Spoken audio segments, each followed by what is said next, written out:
Assalamualaikum warahmatullahi wabarakatuh. Alhamdulillahi rabbil alamin. Wassalatu wassalamu ala ashrafil anbiya'i wal mursalin. Habibina wa maulana Muhammadin wa ala alihi wa sahbihi ajma'in. Man yahdillah fala mudilla lah wa man yudlil fala hadiya lah. Qala al-musannifu rahimallahu ta'ala wa nafa'ana bi ulumihi fid darain amin summa qala wal narji ilal kalami alal hadisi fanaqulu qala Rasulullah sallallahu alaihi wasallam man ahdasa ay ata bi syai'in lam yakun mawjudan fi zamanin nabi sallallahu alaihi wasallam wa huwal musamma bil bid'ati. Kembali kita membincangkan hadis yang disebut oleh Rasulullah itu, siapa mengadakan sesuatu yang tiada pada zaman Nabi, itulah yang disebut dengan bid'ah. Dengan catatan ini dalam masalah agama. Yang lalu sudah kita kaji bid'ah dalam pengertian bahasa Arab dan bid'ah dalam pengertian agama. Bid'ah dalam pengertian bahasa Arab itulah yang berlaku terjadi pada adat kebiasaan kita. Dulu tak ada, sekarang ada. Jamaah masa Rasulullah tak ada masjid seperti ini. Bentuk masjid seperti ini tidak pernah diajarkan oleh Rasulullah sama sekali. Jadi reka bangunan atau konstruksi masjid ini bukan urusan agama, tapi itu adalah adat kebiasaan. Ini bid'ah, tetapi bukan masuk dalam urusan agama. Yang dilarang oleh Rasulullah itu dalam urusan agama. Misal kata solat subuh 2 rakaat kita jadikan kurang atau lebih. Itu tak boleh. Qauluhu, perkataan Rasulullah di dalam hadis itu fi amrina, dalam urusan kami. Maksudnya fi dinina wa syara'ina, dalam agama kami. Jadi ini dalam aturan agama. Jadi dinina syara'ina. Jadi yang tidak boleh terlarang itu adalah bid'ah dalam urusan agama. Masalahnya kadang-kadang yang itu adalah adat dipandang sebagai urusan agama. Ini jadi masalah. Padahal ini adat saja. Yang menjadi urusan agama adalah tutup kepala. Itu agama. Walaupun dalam sholat menutup kepala hukumnya sunat. Itu agama. Memakai apa menutupnya? Itu adat. Dan kita semua laki-laki yang hadir pada sore ini bid'ah semua. Rasulullah tak pernah pakai peci macam kita. Pakai peci haji pun tak pernah. Tak ada. Ini bid'ah semua. Jadi dalam modelnya itu bid'ah. Tapi berarti dilarang? Tidak. Kecuali kalau kita menganggap peci ini adalah ajaran agama. Kalau kita memandang peci ini ajaran agama, barulah dia bid'ah. Yang dilarang oleh Rasulullah. Hanya mungkin bid'ahnya tidak sampai pada peringkat haram. Nanti akan disebutkan ya. Wa yatluqu ala sya'ni fi amrina, artinya pada urusan agama. Ini berlaku secara umum. Kata-kata amrina atau amrun itu maksudnya adalah umum. Nanti bisa dilihat di dalam contohnya di dalam Al-Qur'an surat Hud. Surat 11 ayat 97. Bismillahirrahmanirrahim. wa ma amru fir'auna birasyid. Tidaklah keadaan urusan Fir'aun itu birasyid. Tidaklah keadaan urusan atau sosok atau Fir'aun itu birasyid. Orang yang mendapat petunjuk. Jadi wama amru Fir'auna, tidaklah urusan Fir'aun. Tidaklah keadaan Fir'aun itu. Misal kata dia memberikan perintah, memberikan arahan birasyid, itu mendapat petunjuk atau benar. Sebab tidak satu dua yang ditunjukkan oleh Fir'aun, dititahkan oleh Fir'aun itu memang sesat. Salah jamaah. Jadi kata-kata amrun di situ maksudnya adalah urusan atau agama atau perkara. Jadi kata Rasulullah, man ahdasa fi amrina. Siapa yang mengada-ngadakan dalam urusan kami. Maksudnya dalam agama kami. Dalam aturan agama. Maka tak boleh kita memandang bahwa peci ini adalah urusan agama. Yang urusan agama adalah menutup kepala jamaah. Yang urusan agama adalah cara perempuan menutup aurat. Sementara model pakaian dia itu bukan urusan agama, itu urusan adat. Mau pakai model bagaimana itu pulang pada si perempuan. Pulang pada si perempuan. Modelnya bagaimana? Nah, ini harap dipahamkan. Hada isyaratun ila ma dzukira min dinin Nabi sallallahu alaihi wasallam wa sya'nihi. Jadi perkataan Rasulullah ini memberi isyarat kepada urusan agama. Jamaah ya. Jadi bukan urusan adat. Urusan adatnya adalah diserahkan Rasulullah kepada kita. Ma laysa minhu ay bi an yunafiyahu. Jadi sesuatu yang bukan daripada aturan agama, artinya ditolak dia oleh agama. Wala aula yustanada ila syai'in min adillati syar'i, atau tidak didasarkan oleh dalil-dalil agama. Dalil agama yang disepakati semuanya itu adalah Al-Qur'an dan hadis garis miring sunnah. Jadi kalau tidak ada dalilnya, jangan. Nanti ada yang diikhtilafkan di kalangan ulama. Kalau Al-Quran, hadis garis miring sunnah, semua menyepakatinya. Nanti ada qiyas, ada ijma', ada istihsan, ada istishab, ada al-masalih al-mursalah, ada syar'u man qablana, dan seterusnya. Itu dikhilafkan. Jadi sekurang-kurangnya Al-Quran dan hadis. Kalau tak ada, tak bisa. Makanya saya harus beritahu kita mengaji nih jamaah. Jadi jangan adat itu dipandang sebagai agama. Dan kita juga tidak mengatakan tinggalkan adat. Tak bisa. Adat itu bahagian dari kita. Nah, kalau disebut adat bukan adat suku. Jangan salah. Adat suku A, suku bukan. Adat ini artinya kebiasaan manusia.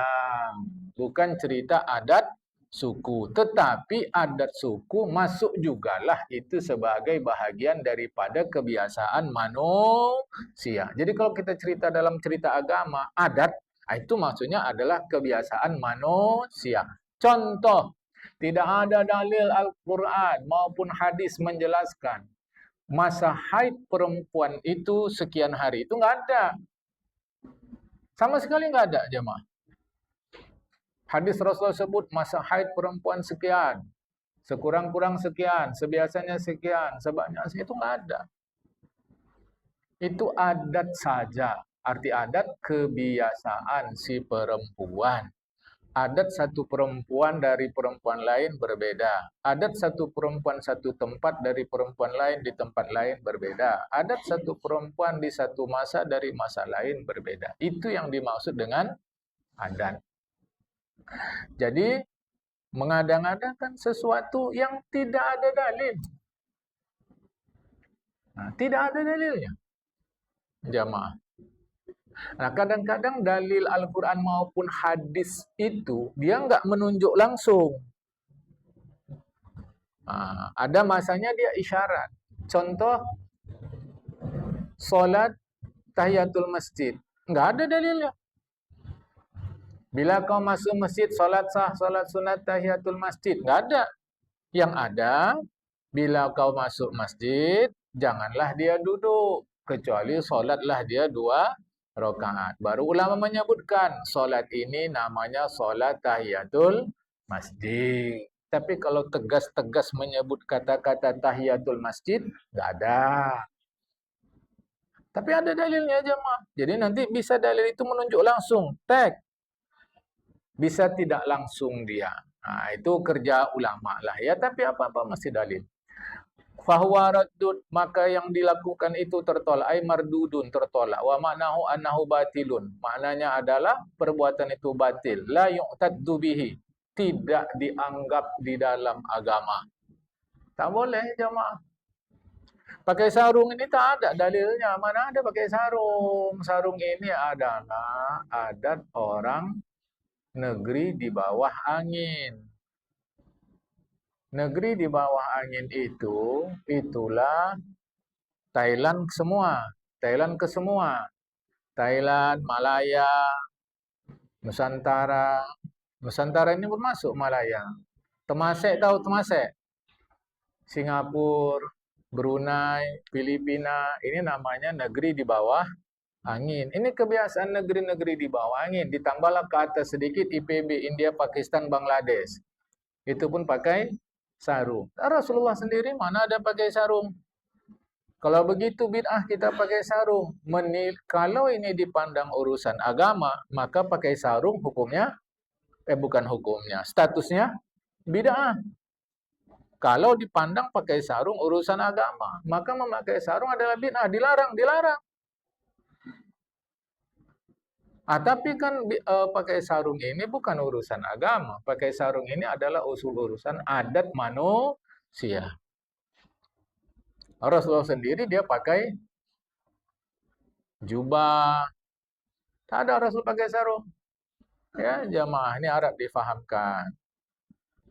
Hadis yang barusan kita baca adalah riwayat Imam Bukhari Muslim. Yang dua-dua ini orang Persia, bukan orang Arab. Imam Bukhari, Imam Muslim, Imam Tirmizi, ya, ini Imam Nasai, ini orang-orang Persia, ya, Imam Ghazali orang Persia. Mirip dengan hadis yang sedang kita pelajari ini. Wa fi riwayatin li muslimin, ada juga riwayat khusus dari Imam Muslim sendiri. Bunyinya, man amila amalan ay ahdatsahu huwa au ghairuhu. Siapa yang membuat sesuatu. Mungkin kalau di terjemahan mengamalkan. Mengamalkan itu bahasa Arab, bahasa kita buat supaya lebih enak paham. Siapa yang buat sesuatu? Laisa amruna, laisa amrona. Salah saya baca, laisa amron. Itu bukan urusan agama. Artinya la yarji'u ila dalili syar'ina. Tidak ada dasar dalilnya, tapi dia pandang ini sebagai urusan agama. Fahuwa raddun, ay mardudun kama marra. Itu ditolak. Jelaslah orang bukan agama dipandang sebagai agama, ya ditolak. Tak bisa jemaah. Ya. Tapi kalau kita memandangnya itu sebagai adat saja, ya adat. Jangan dipandang sebagai agama. Ya. Wa fi hadhihi riwayati, terkait dengan riwayat hadis ini juga, raddan ala man fa'ala su'in qailan anna, sebagai penolakan terhadap orang yang berbuat keburukan sambil dia mengatakan bahwa dia lam yuhaddis ma fa'alahu.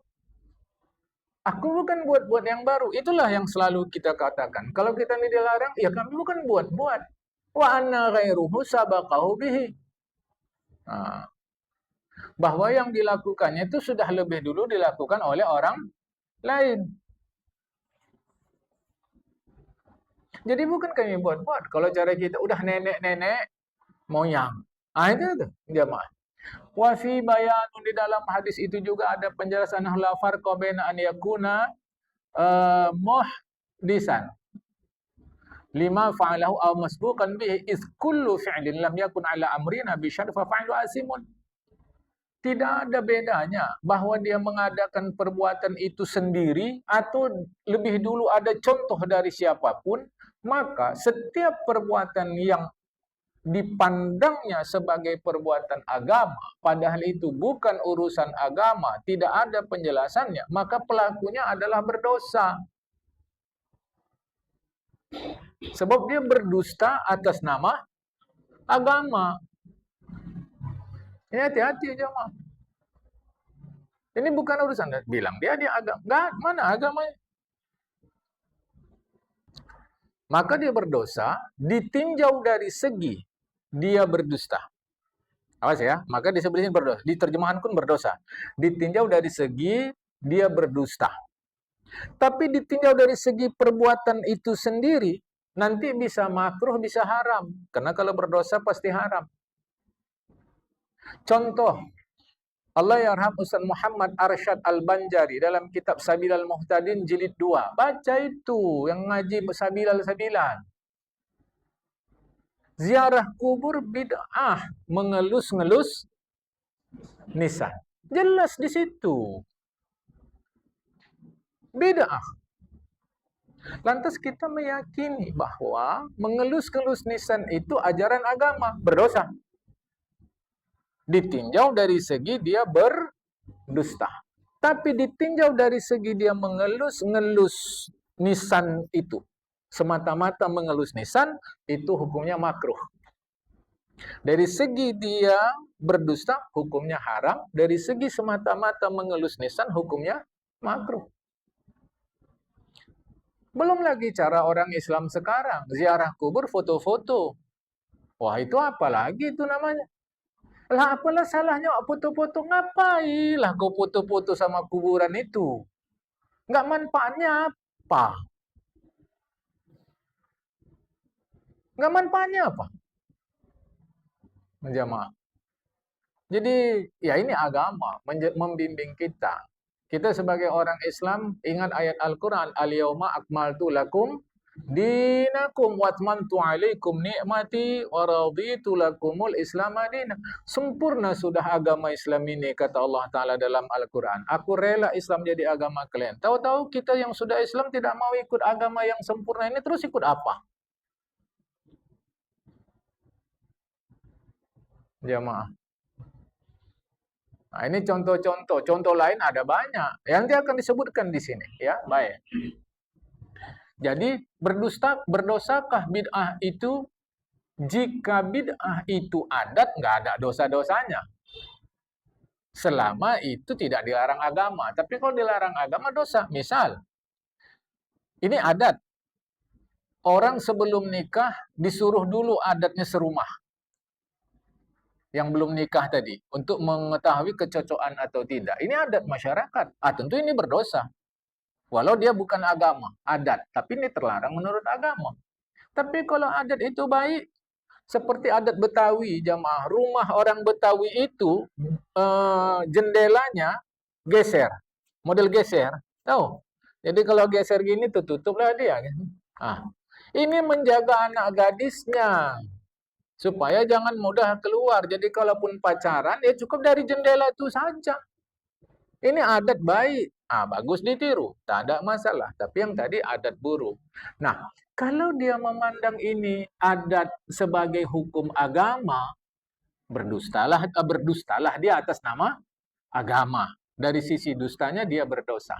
Dari sisi perbuatannya bisa makruh, bisa haram. Tapi nanti ada 5 jamaah. Bisa haram, makruh, wajib, malah seterusnya. Adat tadi. Seterusnya, kalau ajaran agama ditambah dikurangnya.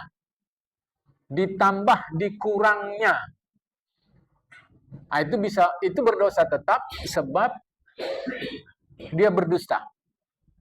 Jamaah. Dia berdusta. Contoh, tidak ada dari Rasulullah sebelum azan membaca innallaha wa malaikatahu itu. Tidak ada sama sekali. Sama sekali. Lantas dia baca. Berdosakah dia? Tunggu dulu. Bila dia membaca itu, mengingatkan orang ayat Al-Quran supaya bersolawat, tak ada masalah, malah berpahala. Tapi kalau dia memandang bacaan itu sebagai bahagian dari azan, berdosalah dia, sebab apa? Berdusta atas nama agama. Jadi dari segi dustanya itu jamaah. Namun apakah dari perbuatannya itu jadi haram? Tidak. setinggi-tingginya makruh sebab ini ayat Al-Qur'an. Nah, jadi seperti itu contohnya ya. Jadi ada bid'ah dalam adat, ada bid'ah dalam agama. Baik. Karena perkataan Rasulullah man ahdatsa hadasan aw awa muhdisan falaihi laknatullah. Siapa yang mengada-ngadakan sesuatu atau membuat-buat sesuatu atau dia melindungi orang yang berbuat sesuatu, maka terhadap dia murka Allah Subhanahu wa taala. Wa dakhala fi ma yatanawaluhul hadisul uqudal fasidata. Termasuklah di dalamnya perjanjian-perjanjian yang isi perjanjian itu adalah kerusakan atau perbuatan maksiat. Maka itu berjanji atau bersepakat dalam perbuatan maksiat itu perbuatan dosa. Wal hukma ma'al jahli, menetapkan hukum padahal dia bodoh tak tahu. Itu berkali-kali saya sampaikan kepada kita, jangan mudah terpesona kepada penampilan zahir. Baik, jemaah, menetapkan hukum mal jahli padahal bodoh itu termasuk bid'ah. Itu berkali-kali saya ingatkan ke kita, jangan mudah terpesona kepada penampilan zahir. Kita ni mudah kali. Saya sudah bagi tahu kita beda solih dari alim. Ya. Menanya hukum kepada orang alim, bukan kepada orang solih. Orang soleh artinya yang kelakuannya baik, sesuai agama. Tapi belum tentu ilmunya banyak atau sedikit. Bisa banyak, bisa sedikit. Tapi orang alim mestilah dia berilmu. Tahu-tahu kena kita simpati kepada seseorang kerana dia orang baik, hukum pun kita tanya ke dia. Padahal dia tidak mengerti. Berarti Anda mengajak kami untuk sentimen mencuriga sama orang? Bukan, kita harus mampu membedakan loyang dari emas. Jangan asal kuning dianggap emas. Ini kita ni repot kita ni.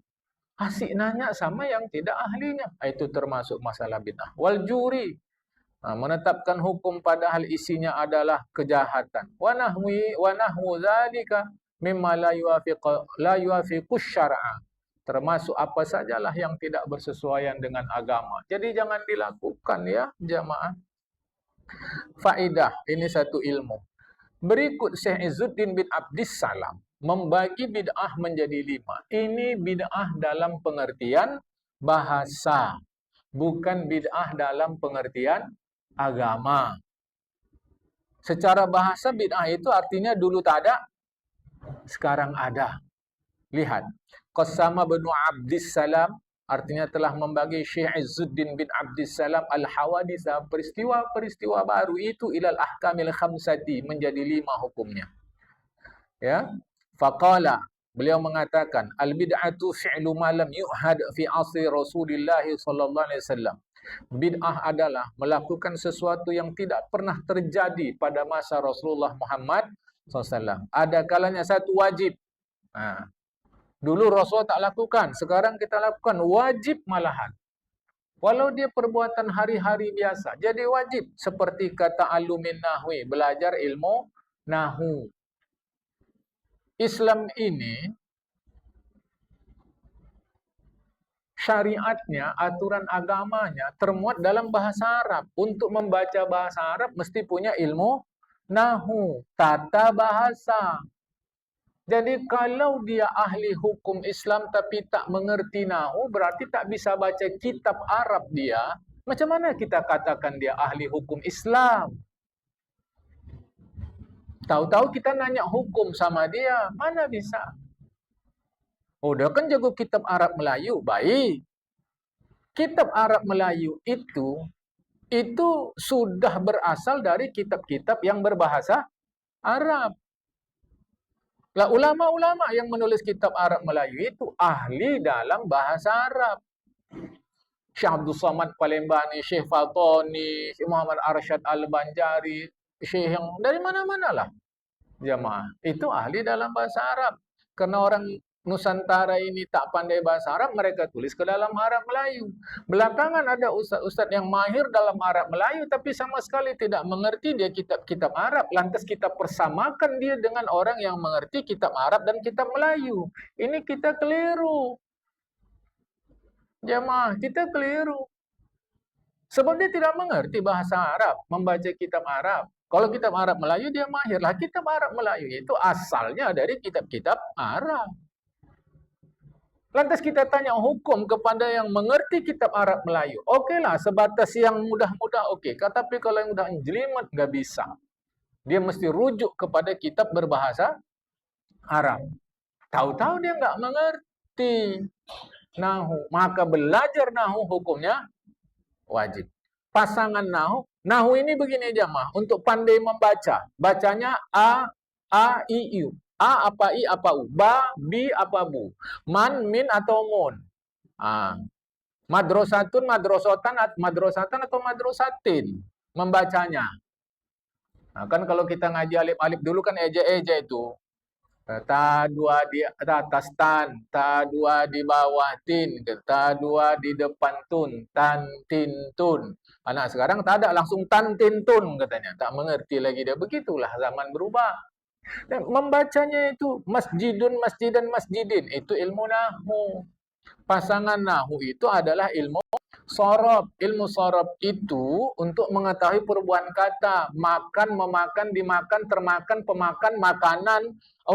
Mempelajari perubahan kata itu ilmu sorob. Jadi pasangan nahu sorob. Bacanya masjid atau masjid atau masjud. Mudaris, mudaras, mudarus, itu dalam sorob. Sampai kami dulu kawan-kawan madrasah bilang belajar sorob ini sarap awak, kata dia.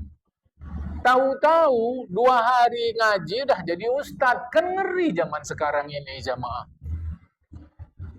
Ngeri. Awak cerita gini nanti yang nggak paham sombong kali dia. Tidak.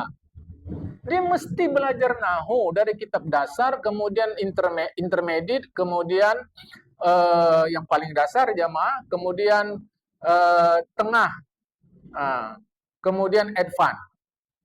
Itu kitabnya pun ada urut-urutannya, tak sembarangan. Sorob pun begitu, ada dasar, tengah, dan advance.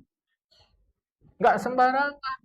Belajar, wajib belajar ilmu nahu. Padahal zaman Nabi tidak ada ilmu nahu secara terstruktur.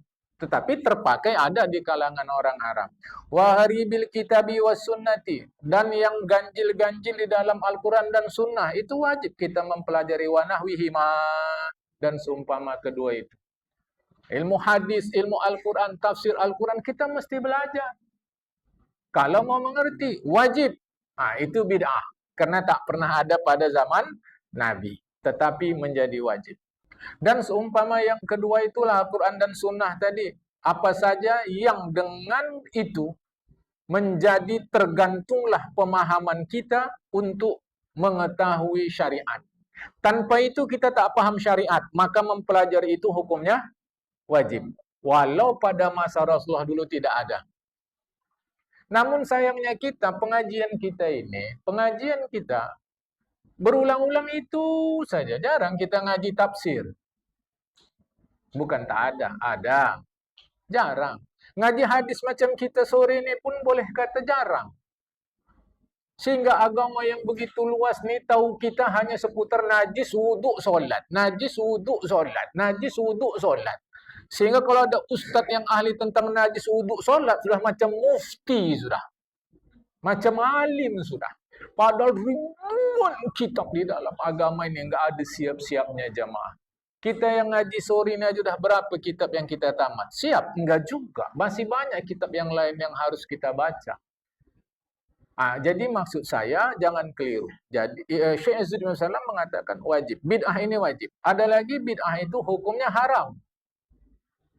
Dulu nggak ada masa Rasul, belakangan diadakan. Seperti mazhab Qadariyah. Ini dalam ilmu tauhid, ilmu kalam, ada namanya Qadariyah. Ulama mengatakan haram.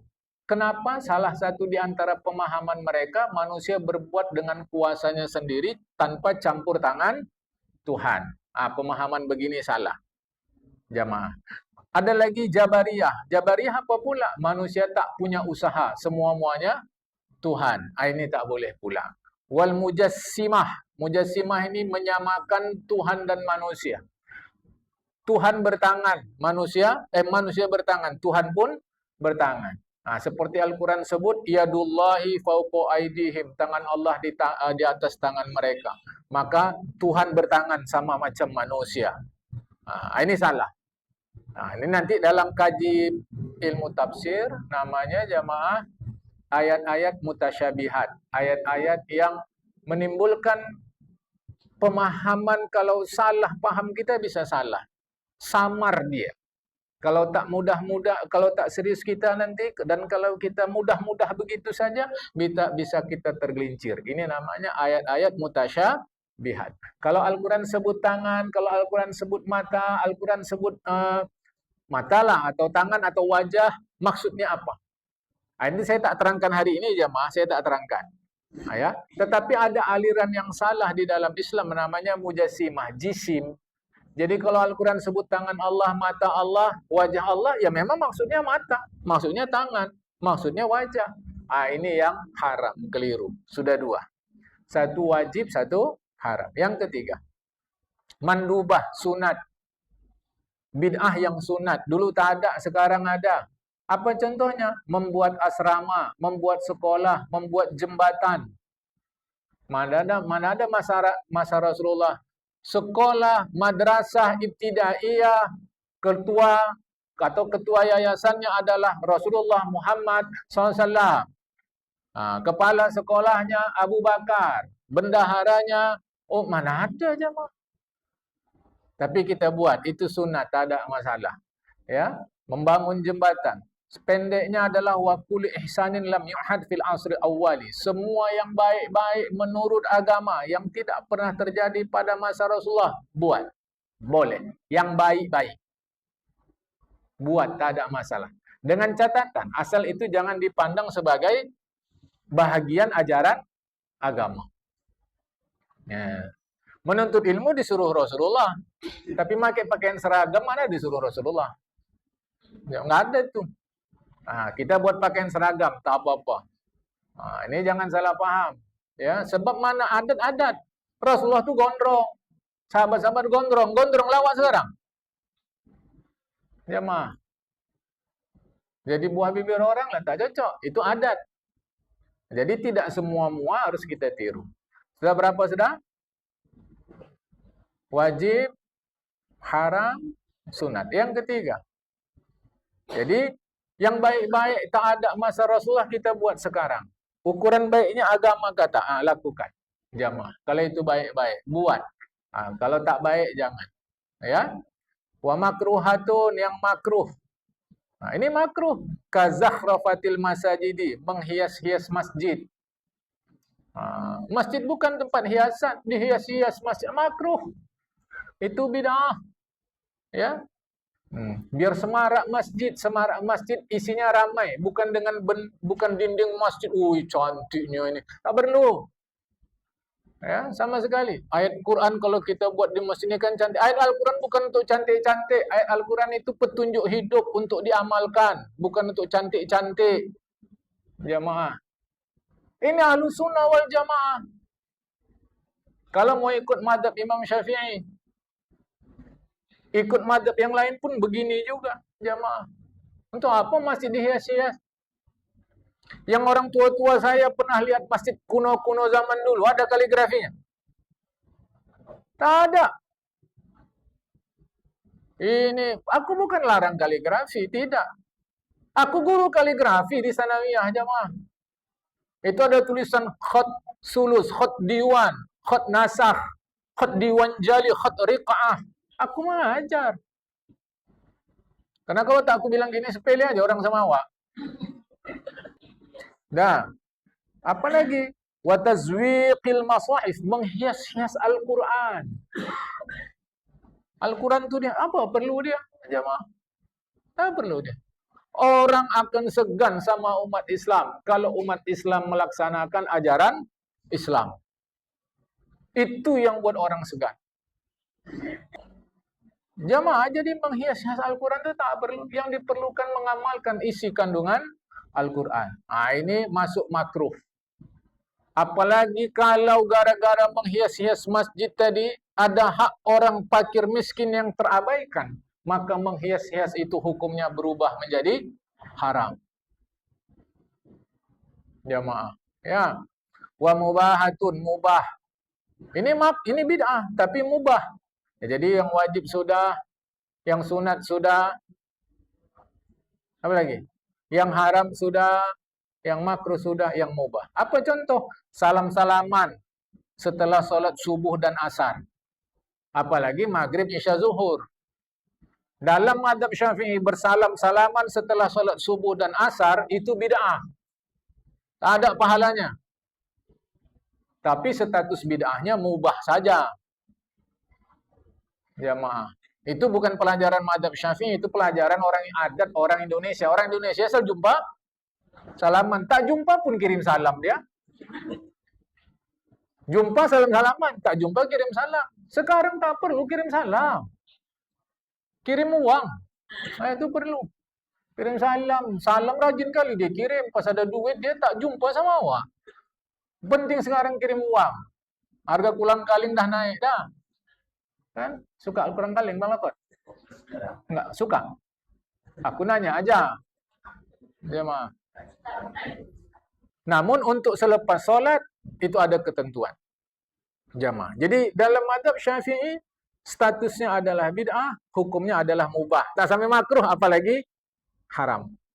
Jadi jangan dibilang ini apa? Sok-sokan beragama, tidak. Memang itu dari dulu. Syekh Izzuddin Abdussalam sudah memberikan pelajaran itu. Apalagi contohnya bid'ah tapi mubah. Wat tawassul fil ma'kal wa masyrab wal bas wa ghairi dzalik. Yaitu makanan, minuman, pakaian yang beraneka ragam. Padahal dia sedang tidak perlu. Itu bid'ah tapi mubah. Kata kuncinya dia tidak perlu. Jamaah. Kalau diterjemahan apa? Memperlama. Memperlapang. Maksudnya aneka ragam. Macam-macam situ ada. Buka kita ni, es campur ada. Apa lagi? Kolak. Boba. Aku nyebutnya membayar. Tapi apa ada situ? Macam nak jual lah nak buka puasa ni. Ada situ. Ini bid'ah. Mubah. Statusnya bid'ah tapi mubah. Ada Rasulullah ajarkan. Sebab berbuka itu bukan balas dendam atas lapar kita. Dia mah kan.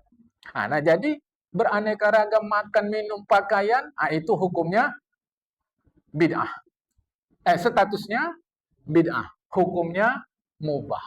Buka apa yang ada, tak perlu ini segala macam. Ya. Seterusnya jamaah. Wa ghairi dzaliklah. Wa'lam anna fi hadzal hadisil hassu 'ala ittiba'i wat tahdhiri min al-ibtida'. Ketahuilah, yakinilah di dalam hadis ini ada anjuran dari Rasulullah agar kita mengikut Rasulullah dan salah baca saya. Wa'lam anna fi hadzal hadisil hasu 'ala al-ittiba'i wat tahziru min al-ibtida'i. Di dalam hadis ini ada anjuran agar kita mengikut Rasulullah dan ada peringatan agar kita menjauhi diri dari bid'ah. Akan datang kisah Nabi Allah Musa alaihi salam. Jamaah. Jadi, bolehkah saya buat ini? Kan mana ada adat Rasulullah kalau buka buat anyang? Ada. Sepengetahuan kita, kira-kira aja nih. Kira-kira menurut kita tahu tidak Rasulullah anyang? Tahu Rasulullah. Tak tahu dia tu. Apalagi bubur pedas, makin tak tahu Rasulullah itu. Kita buat bid'ah tidak? Bid'ah. Tapi dalam adat, bukan dalam agama. Berdosa? Tidak, malah bisa berpahala.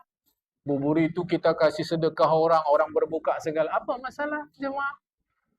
Jadi hati-hati terhadap kosakata bid'ah. Tempatkan dia pada tempatnya. Petang ni sampai sini. InsyaAllah kita sambung Nabi Musa, nanti cerita Imam Ahmad bin Hanbal, nanti cerita Imam Asy-Syafi'i. Itu terkait bid'ah ni juga jemaah. Assalamualaikum warahmatullahi wabarakatuh.